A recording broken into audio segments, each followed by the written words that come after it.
자, 9강입니다. 9강은 패러데이 법칙인데 여기 좀 잘못됐네요. 우리는 패러데이 법칙, 렌츠의 법칙에 대해서 공부를 하려고 합니다. 기존에 배웠던 거 잠깐 얘기를 하면 전류가 흐르면 자기장이 생긴다. 근데 알고 봤더니 원자도 핵이 있고 그리고 주변에 전자가 이렇게 돌아다니니까 결국 전류가 이렇게 반대로 흐르는 효과가 있어서 원자 하나하나가 어떻게 보면 일종의 자석이다. 그래서 모든 물질은 원자를 이루어져 있으니까 모든 물질은 자석과 관련된 성질을 갖고 있다. 그래서 자성체도 있었다라는 얘기도 있었고요. 이 자성체는 종류가 강자성체, 상자성체, 반자성체 이렇게 세 가지 성질이 있었습니다. 각각의 특징에 대한 공부도 했으니까 앞에 강의 찾아보시면서 공부 꼭 하시기 바랍니다. 오늘 이 시간에서 했던 수업 내용은 대략 이렇습니다. 지금까지 우리가 뭐 했냐면 플러스 마이너스가 가만히 안 있고 이렇게 움직이면 우리가 이거를 전류가 흐른다라고 했고요. 이렇게 전류가 흐르면 주변에 자기장을 만드네, 나침반이 움직이네, 이거에 대해서 했습니다.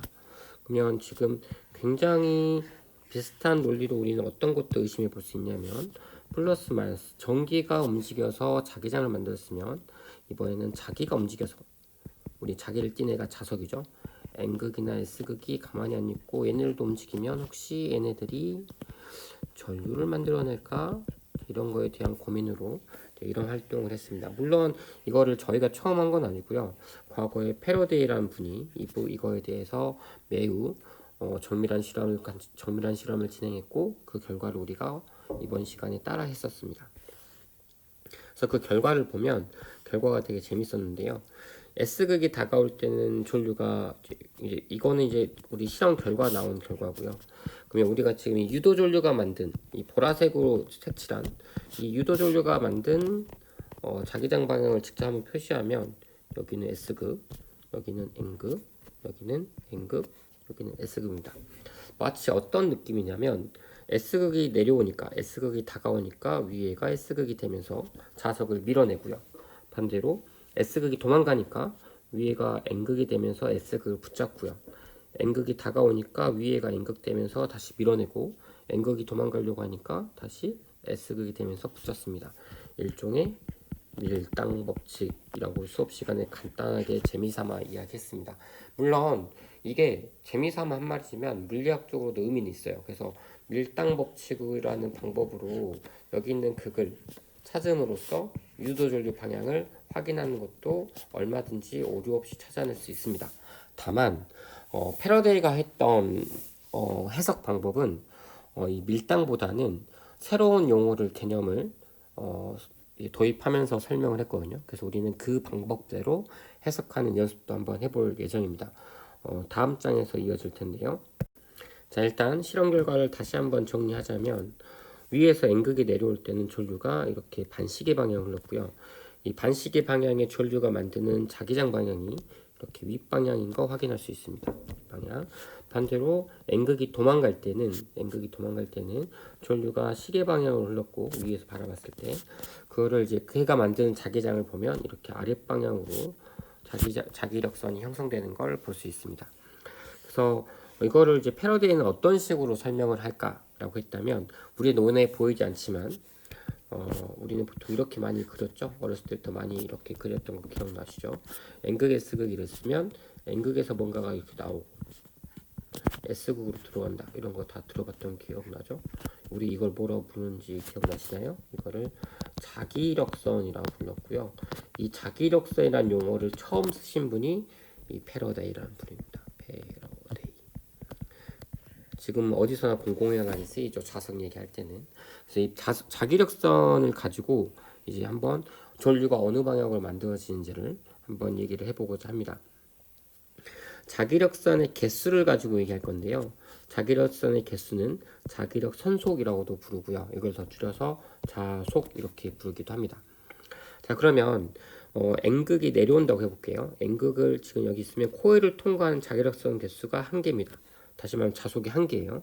근데 얘가 좀 더 가까이 다가오면 지금 보시면 이거를 통과하는 자기력선의 개수가 하나, 둘, 셋, 넷, 5개입니다. 원래는 아랫방에 자기력선이 1개였는데 아랫방에 자기력선이 5개가 됐죠. 그러면 지금 아랫방향으로 4개가 증가했습니다. 근데 유도전류가 만든 자기력선은 윗방향입니다. 그러니까 윗방향. 마치 코일을 통과하는 자속이 변하면 이 변화하는 것을 방해하는 방향으로 유도전류에서 자속이 생깁니다. 다시 말하면 아랫방향으로 4개가 증가했으니까 유도전류가 만드는 거는 윗방향으로 약간 상쇄시켜 주게끔 전류가 흐른다는 거예요. 그래서 아래로 향하는 자속이 증가하니까 윗방향으로 자속이 생기게끔 유도전류가 생긴다. 이거를 렌츠 법칙이라 부릅니다. 이 전자기 유도에 대한 전체적인 맥락은 패러데이 법칙이라 부르고요. 그 중에 방향, 유도전류의 방향을 나타내는 법칙은 특별하게 렌츠라는 사람의 이름을 따서 렌츠의 법칙 이렇게 부릅니다. 우리는 아까 앞장에서 밀당 법칙이라고 했는데 우리는 이제 렌츠 법칙 이렇게 부를 거예요. 자, 그리고 우리가 실험을 통해서 알게 됐던 것 중에 하나가 자석을 자석을 안 움직이고 가만히 있으면 아무리 가까이 있어도 코일이 아무리 가까이 있어도 전류가 흐르지 않았었고요. 그리고 자석을 움직여야만 그때 검유계가 움직였는데 자석을 빨리빨리 움직일수록 검유계에 있는 눈금이 크게 변했습니다. 그 말은 검유계에서 전류가 많이 흘렀구나 라는 걸 확인할 수 있다는 겁니다. 그래서 언제 유도전류가 세냐라고 봤다면 언제 유도전류가 크게 흐르냐라고 봤다면 자석을 빨리빨리 움직일 때. 자석을 빨리빨리 움직인다는 건 결국 자석에서 지금 우리 보면 이렇게 자기력선을 이렇게 그려놓고 했잖아요. 근데 지금 이렇게 자석을 빨리빨리 움직인다는 건 이 코일을 통과하는 자기력선의 개수가 빨리빨리 변한다라는 걸 의미할 겁니다. 그래서 결국 시간당 자석이 얼만큼 많이 변하냐 이게 곧 전류의 세기와 관련이 있다. 라고 생각해 주시면 되겠습니다. 그리고 이 코일의 감는 개수도 중요합니다. 그래서 전류의 세기는 뭐랑 관련해 있냐? 전류의 세기는 뭐랑 관련이 있냐면 얼만큼 많이 감았어요. 그리고 시간당 얼만큼 많이 자속이 변해요입니다. 이거는 처음 보는 기호일 텐데 얘는 자속이고요. 이거는 앞에는 이거는 변화량 이렇게 생각하면 됩니다. 이 처음 나온 이 기호를 쓰지 말고 그냥 말로 해도 돼요. 결국 전류 세기는 뭐에 비례하냐? 자속이 얼만큼 빨리 변하냐? 빨리 변하는가? 이거 자속을 빨리 변화시키기 위해서 방법이 자석을 빠르게 움직이는 방법. 그리고 또 하나는 센 자석 쓰는 방법.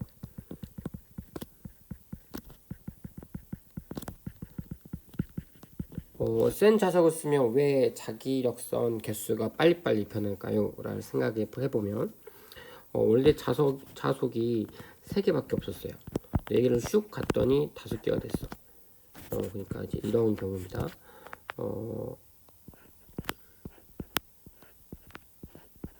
이렇게 해서 처음에는 이렇게 3개가 코일에 들어온 상황이었는데 얘를 슝 가져가니까 이제 5개가 됐어요.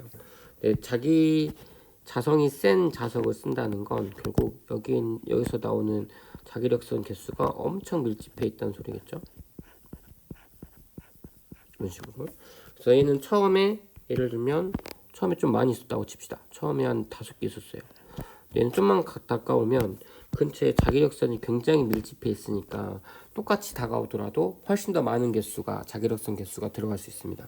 그래서 센 자석을 쓰는 게 유도전류를 더 많이 만들 수 있는 방법이고요. 나머지 하나는 가문수를 많이.